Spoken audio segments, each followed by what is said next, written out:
감사합니다. 조병학이라고 합니다. 성경 말씀 먼저 봉독하죠. 우리 사도행전 3장 1절부터 10절까지의 말씀입니다. 우리 사도행전 3장 1절부터 10절까지의 말씀 우리 함께 한 절씩 나누어 읽도록 하겠습니다. 우리가 잘 아는 나면서 못 걷게 된 일을 베드로와 요한이 일으키는 장면입니다. 우리 사도행전 3장 1절부터 10절까지 우리 한 절씩 나누어 읽겠습니다. 제9시 기도 시간에 베드로와 요한이 성전에 올라갈 새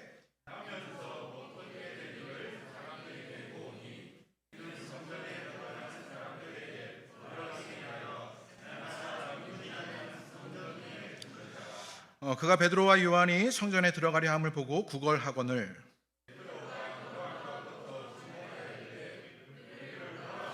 그가 그들에게서 무엇을 얻을까 하여 바라보거늘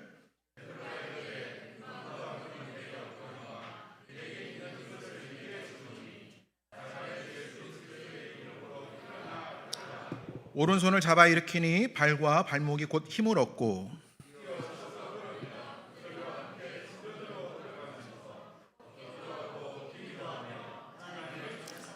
모든 백성이 그 걷는 것과 하나님을 찬송함을 보고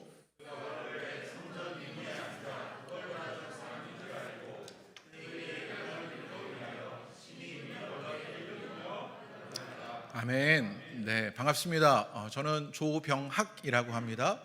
두 아이의 아빠고요. 한 여인의 남편으로 15년째 살고 있습니다. 네. 제가 오늘 씨앗교회 온 것이 제게 굉장히 기쁘고 영광스럽고 제가 뵈니까 되게 매력적인 교회구나, 매력적인 분들이 많으시구나 이런 생각이 들어서 참 기쁘고 좋습니다. 제 이 마음을 제가 시 한 편으로 또 제 기대를 시 한 편으로 제 소개를 시 한 편으로 대신하려고 합니다. 여인숙이라는 시인데요. 한번 좀 들어보시지요. 인간이라는 존재는 여인숙과 같다. 매일 아침 새로운 손님이 도착한다.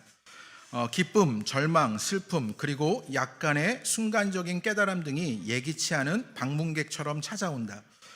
그 모두를 환영하고 맞아들이라. 설령 그들이 슬픔의 군중이어서 그대의 집을 난폭하게 쓸어가 버리고 가구들을 몽땅 내가더라도 그렇다고 해도 각각의 손님을 존중하라. 그들은 어떤 새로운 기쁨을 주기 위해 그대를 청소하는 것인지도 모르니까. 어두운 생각, 부끄러움, 후회, 그들을 문에서 웃으며 맞으라. 그리고 그들의 집 안으로 초대하라. 누가 들어오든 감사하게 여기라. 모든 손님은 저 멀리에서 보낸 안내자들이니까. 이런 시입니다. 우리 씨앗교회와 함께 또 선락교회가 연대하는 일들 속에서요, 이런 좋은 만남과 기대가 있게 되기를 기대해 봅니다. 제가 2월 달에 발리에서요 안식월을 갖게 되었고요, 저희 아이들과 함께 한인교회에서 예배를 드리게 되었습니다. 다음 주에 예배를 어디로 드리러 갈까 막 이런 걸 고민하던 차에 아이들이요 뭐 영어 예배를 가네, 아이들은 뭐 집에서 인터넷으로 예배를 드리고 싶네 막 난리가 났습니다. 투덜거립니다. 그러자 엄마가요 우리 아이들에게 어차피 설교도 안 듣잖아 이렇게 아이들한테 얘기한 거예요.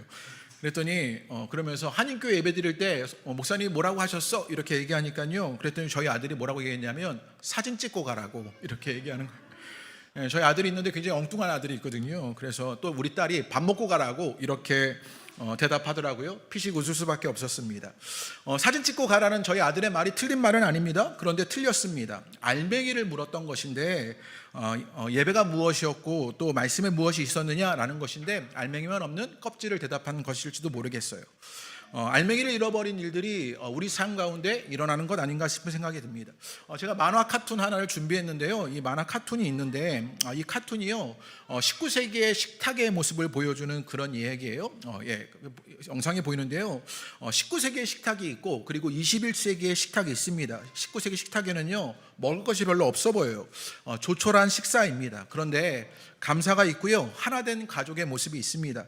21세기 식탁에는요 식탁에 먹을 것이 많아요. 풍성합니다. 다양한 음식도 있고 또 음료도 있고 스마트폰도 있습니다. 그런데 감사도 없고 하나된 가족의 모습도 없어 보입니다.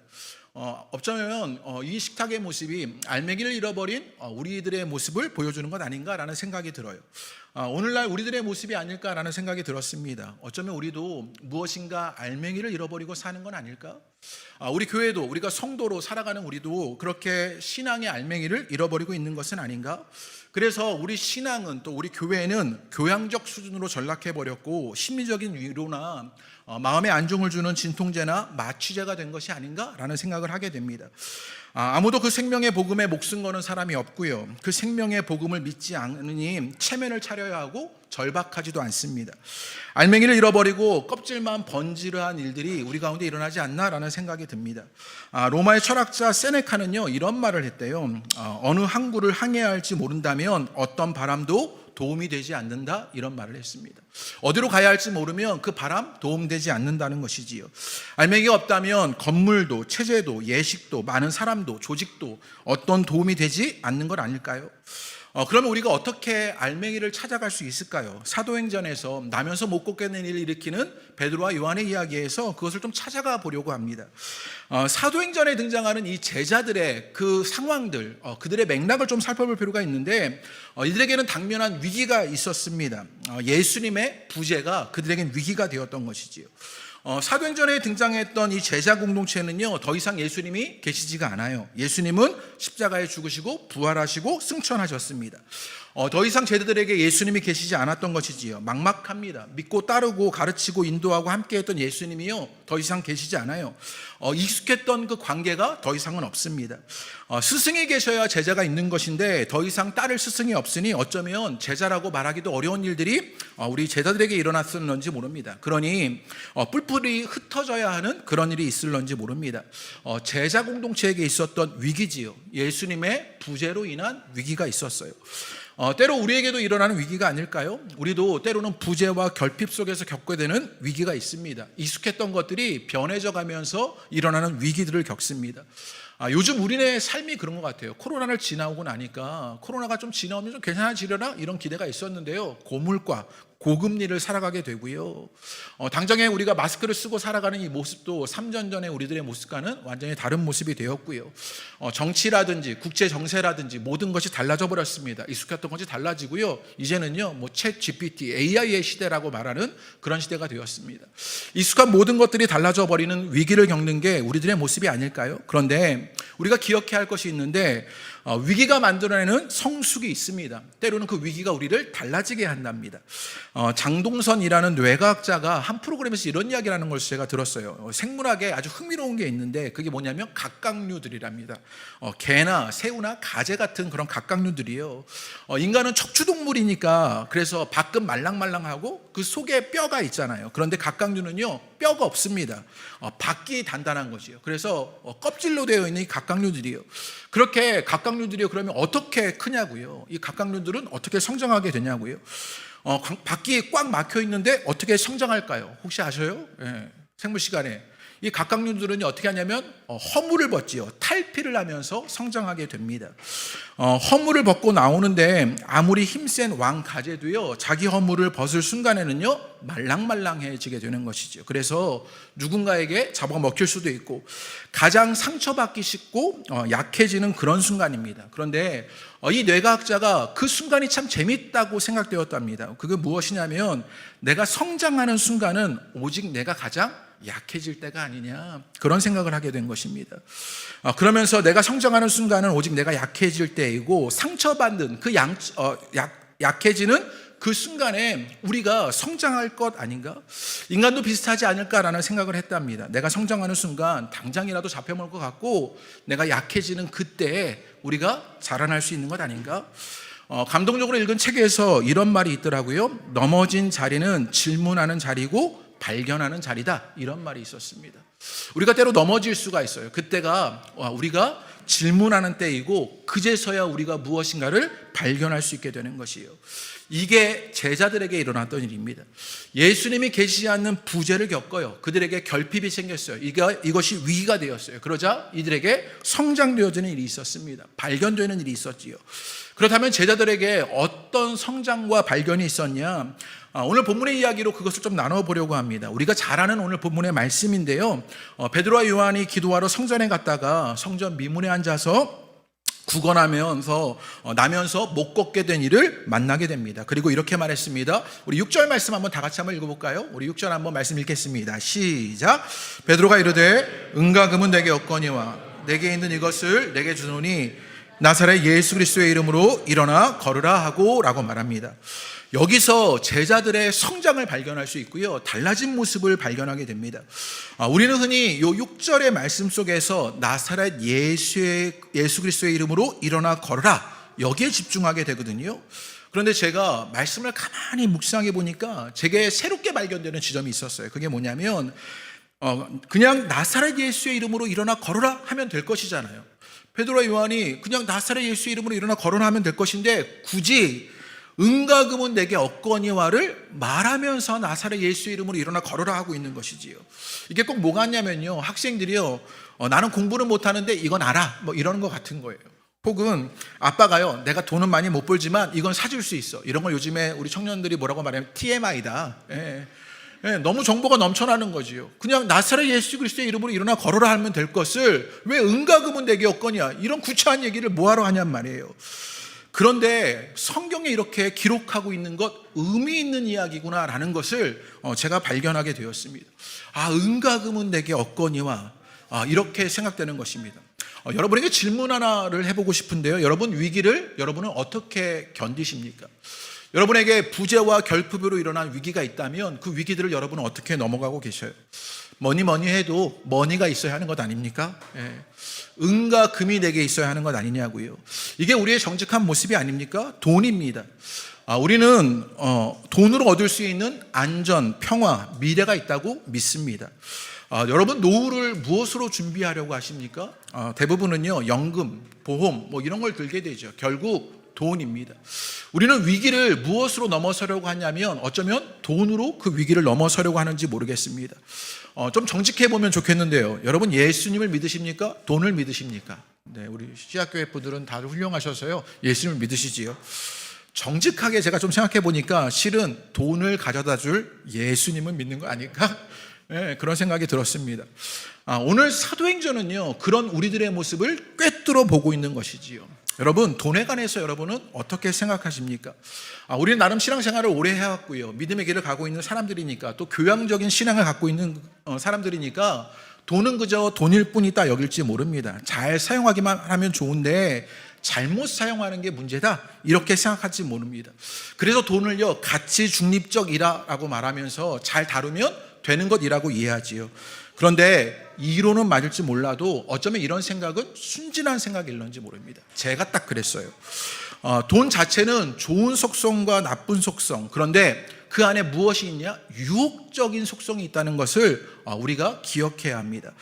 자크 엘렐이라는 분이요, 이런 말을 했어요. 제가 읽어드릴게요. 부는 유혹이다. 부 자체는 악이 아니라 유혹이다. 부가 유혹이란 말은 부가 중립적이 아니라는 뜻이다. 부는 사람과 관계를 맺을 때 인간과 정신과 가치를 드러내는 것이 아니라 오히려 인간의 악을 주로 드러낸다. 부는 타락의 기회다.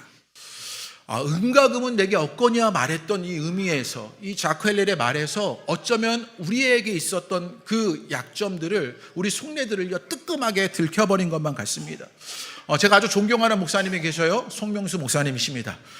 두 번째는 이규호 목사님이고요. 세 번째는 우리 이민철 목사님이시고요. 이제 네 번째로 존경하는 목사님이 있는데, 그 목사님이 책에서 이런 이야기를 하시는 거예요. 조금 길지만 제가 좀 읽어드릴게요. 돈에 관한 이야기인데 이렇게 말합니다. 소유에 대한 적절한 태도만 갖고 있으면 얼마든지 혹은 얼마를 모으든지 중요한 문제가 아니라는 식으로 말합니다. 재물이 많든지 적든지 상관없고 재물을 많이 벌든지 혹은 적게 벌든지 자신은 아무런 영향을 받지 않는다고 말하고 싶겠지만 허튼 자랑이고 허튼 장담입니다. 뜨끔했어요. 우리가 어쩌면 헛된 자랑, 허튼 장담을 하고 있는 것 아닌가라는 생각이 들었어요. 우리 시대의 사탄의 강력한 무기는 핵무기도 화학무기도 아닙니다. 그것은 바로 돈입니다. 돈 때문에 전쟁마저 불사하는 것입니다. 우리 시대의 사람들을 예수 못 믿게 하는 가장 좋은 방법은 돈을 주든지 돈을 빼앗든지 하는 것입니다. 어떻게 하면 우리 시대 교회를 타락시킬 수 있습니까? 교회를 부자로 만들어주고 목사를 교인 중에 가장 잘 살게 만들어주면 됩니다. 사탄은 이미 성공했습니다. 아주 훌륭하게 이 나라 교회를 망가뜨렸고 우리 자녀들을 신앙에서 멀어지게 하고 있습니다. 가만히 이야기를 듣고 있으니까 우리도 돈에 관해서 그 유혹적인 속성을 무시한 채 우리가 헛된 자랑이나 허튼 장담을 하고 있었던 건 아닌가? 돈의 힘을 강구하고 있었던 건 아닌가라는 생각을 하게 되었습니다. 오늘 말씀해 보면요, 제자들은요, 은가금 내게 얻거니와 라고 말합니다. 그 부재와 결핍의 위기 속에서 그 고백을 할 수 있는 성장이 있었던 것이지요. 달라진 모습이 있었습니다. 그러자 그들은요, 그 예수님의 말씀을 사실로 인정할 수 있었습니다. 우리 마태복음 4장 4절의 말씀인데요, 우리 함께 같이 읽어보실까요? 읽겠습니다. 시작. 사람이 떡으로만 살 것 아니요 하나님의 입으로부터 나오는 모든 말씀으로 살 것이야 하셨느니라. 내가 죽고 사는 것, 내가 먹을 것이 있는지 없는지에 달린 것 아니라 하나님을 인정하는지 그렇지 않은지에 달려있다고 말하는 것입니다. 우리의 내일은 돈에 달린 것이 아니라 하나님께 달려있다는 것을 깨닫는 것이요. 제자들이 이것 알았습니다. 이게 제자들이 달라진 모습입니다. 은가금 내게 얻거니와 라고 말하게 되는 것이에요. 우리 안에 이 고백이 사실이 되기를 주님의 이름으로 축복합니다. 그러면서 게다가 눈여겨지게 보여지는 것이 있었는데 그것이 무엇이었냐면 내게 없거니와 라고 말했던 것입니다. 은가금 아니다. 그리고 내게 없다라는 이 고백이에요.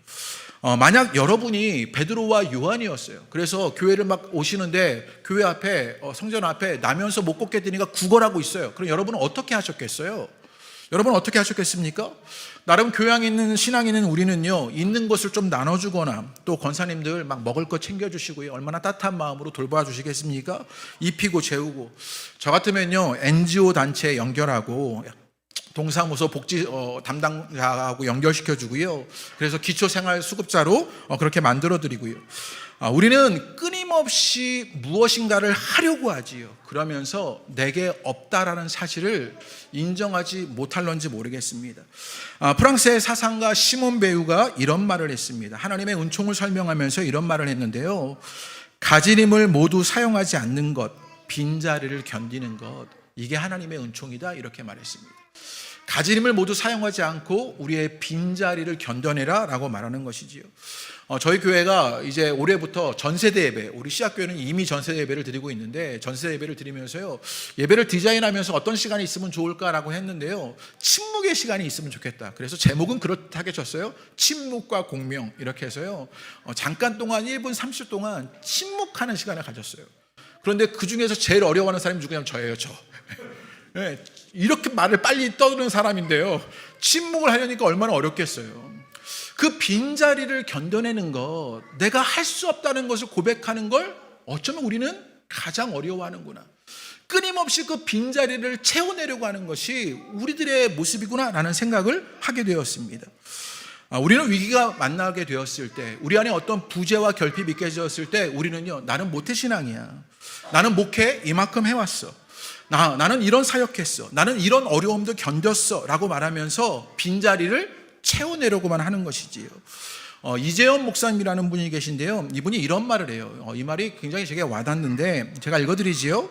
하나님 앞에서 정직한 절망은 오직 그리스도를 발견하게 하고 그리스도라는 빛을 통해서 세상과 자신을 바라보게 한다. 하나님 앞에서 우리 가운데 있어야 할 것, 정직한 절망이다 라고 말합니다. 그게 그리스도를 발견하게 한다는 것이지요. 여러분에게는 정직한 절망이 있습니까? 여러분은 정직한 절망을 통해서 그리스도를 발견하고 그 빛 안에서 세상과 자신을 바라보는 일이 있으십니까? 충분한 절망, 정직한 절망에 관한 이야기. 그래서 우리는 충분한 절망과 정직한 절망을 통해서야 그제서야 희망할 수 있게 되는 일들을 만나게 되는 것이에요. 그래서 참된 희망의 전제 조건은 절망해야 할 것들에 절망하고 이 세상 거짓된 희망들을요 거부해야 한답니다. 여러분, 창세기 11장에 보면요, 바벨탑 사건이 있잖아요. 바벨탑 사건을 보면 이 바벨탑을 쌓는 인간들을 보면 스스로를 희망하고 있는 인간들입니다. 우리는 할 수 있다, 우리가 될 수 있다라고 여기면서 바벨탑을 쌓고 있는 것이죠. 인간의 희망을 만들어가고 있는 것입니다. 이 창세기 11장의 바벨탑 사건 그 앞에 보면 어떤 사건이 있었냐면요, 노아 홍수 사건이 있었습니다. 그런데 이 인류에게 어떤 일이 있었냐면 이 노아 홍수 사건을 통해서 충분히 절망하지 못했던 것이지요. 그래서 인간이 만들었던 문명이나 인간이 만들었던 그 발전에 희망하기 시작합니다. 충분히 절망하지 않으면서 스스로 헛된 희망을 가지려는 그 시도를 포기하지 않습니다. 그래서 하나님은요, 그 바벨탑에 다시 먼저 내려오시는 일이 있어요. 그 절망의 현장으로 내려오시지요. 그리고 하나님은 어떤 일을 하셨냐? 언어를 혼잡하게 하십니다. 그리고 그들을 흩으셔요. 이게 어떤 내용이 반복되는 거냐면 창세기 1장 2절의 말씀이에요. 땅이 혼돈하고 공허하다라고 말하지요. 하나님은요, 다시 이 땅에 내려오셔서 언어를 혼잡하게 하시고 그들을 흩으십니다. 땅이 공허하고 이제 혼돈하게 만드는 일이 있어요. 왜 그 일을 하고 계시느냐? 무엇 하려고 하셔요? 이제 새로운 창조를 하시기 위해서. 그 바벨탑 사건 이후로 창조로 그 자리를 돌리시는 하나님을 보게 되는 것이에요. 인간을 충분히 절망하게 하고 희망의 창조를 이어가시는 하나님을 보게 되는 것이에요. 제가 설교를 준비하면서요, 절을 봤어요. 절을 봤는데 제가 안식월을 하게 되면서 다른 교회를 다니면서 예배를 드리는데 설교를 듣는데요, 설교가 은혜가 안 되는 거예요. 지금 여러분들처럼요. 농담이었습니다. 네. 네, 제가 뭐 가끔 뜬금없는 농담을 해가지고요, 뭐 그렇습니다. 그런데 설교가 은혜가 안 되는 거예요. 왜 설교가 은혜가 되지 않을까? 제가 스스로 이런 고민을 해봤거든요. 제가 설교학 박사입니다. 이렇게 보이지만 아무도 뭐 감동도 없으시고, 네, 뭐 잘난 체 한번 해보려고 제가 말한 거고요. 제가 설교학 박사인데 제가 어떤 생각을 제가 갖고 있는지를 알게 되었는데, 은가금 내게 있는데, 내게 있는 설교학적 지식이 있는데, 그래서 설교를 듣고 나면요, 그러면 그 설교가 이렇다 저렇다 스스로 평가하고 판단하고 있는 나를 보게 되었던 것이지요. 설교를 안다고 여기는 내가, 그게 오히려 내게 독이 되었구나. 그래서 내게 여전히 있는 그 무엇으로 끊임없이 주님 앞에 있구나라는 생각을 하게 되었습니다. 이걸 넘어서야 하는 숙제가 제게 있구나라는 생각을 하게 되었어요. 내게 얻거니와의 고백이 없으니 내게 있는 것으로만 채우려고 하는 저의 모습을 발견하게 되었습니다. 오늘 제자들은요, 정직한 절망, 충분한 절망을 하게 됩니다. 내게 얻거니와를 고백하자 그제서야 빛을 만나고 그리스도를 발견하게 되는 것이에요. 베드로는요, 예수님의 수제자로 성실히 예수님을 따랐고요, 뜨거운 마음으로 예수님을 사랑했고요. 그런데 실패하고 넘어졌습니다. 내게 있는 자기 힘과 자기 방식으로 살았던 베드로였습니다. 그러자 십자가 앞에서 예수님을 떠났고 부인했던 베드로였습니다. 그런데 예수님을 떠나자 예수님을 알게 됩니다. 예수님이 떠나자 예수님을 따를 수 있게 되는 것이요, 내게 얻거니와를 고백하자 예수님을 알게 됩니다. 내게 있는 것으로 채우려 하지 말고 정직한 절망, 내게 얻거니와를 고백할 수 있어야 진정한 그리스도를 발견하게 되는 것이요, 은과 금도 내게 없고 내게 없구나라고 말하면, 그런데 베드로는요, 그럼 무엇으로 나면서 못 걷게 된 일을 일으킬 수 있었을까요? 오늘 6절의 말씀에 있습니다. 제가 다시 한번 읽어드리지요. 베드로가 이르되 은과 금은 내게 없거니와 내게 있는 이것을 내게 주더니 나사렛 예수 그리스도의 이름으로 일어나 걸으라 하고, 내 빈자리를 고백하자 내게 있는 예수 그리스도를 고백할 수 있게 됩니다. 그리고 그 예수 그리스도를 지향하게 됩니다. 그에게 줄 수 있는 것, 예수 그리스도인 것을 보게 되는 것이요. 베드로는요, 나면서 못 걷게 된 이에게 주고 싶었던 것은요, 건강한 두 발이었습니다. 그리고 그것을 가능하게 하시는 예수 그리스도를 알게 해주고 싶었습니다. 은가금 아니라 진정한 사람으로, 삶으로, 행복의 길로, 영원한 생명과 구원으로, 죄사함으로 하나님과의 관계 회복의 길인 그 예수 그리스도를 주고 싶었던 것입니다. 그리스도인은요, 또 교회는 은가금이 없어도 은가금이 있는 사람보다 훨씬 아름답게 살 수 있는 사람들입니다. 은과 금보다 더 값지고 가치 있는 것들이 있음을 아는 사람들입니다. 그 모든 것이 예수 그리스도로 일어나는 사실을 믿는 사람들입니다. 베드로를 통해서 예수님이 주어지게 됩니다. 그러자 어떤 일이 일어나게 되느냐? 우리 7절과 8절 말씀 다 같이 한번 읽어보겠습니다. 읽겠습니다. 시작. 오른손을 잡아 일으키니 발과 발목이 곧 힘을 얻고 걸음에 그들과 함께 성전으로 들어가면서 걷기도 하고 뛰기도 하며 하나님을 찬송하니, 나면서 못 걷게 된 이에게 이제 새로운 세상이 자기 속으로 들어오기 시작합니다. 예수로 말미암아 새로운 세상이 이에게 들어오게 되는 것이요, 설 수 없었습니다. 그래서 사람들이 떠매고 왔던 이 사람이 이제는 스스로 걷게 됩니다. 이 사건은요, 죽음에서 부활한 것과 다름없는 사건입니다.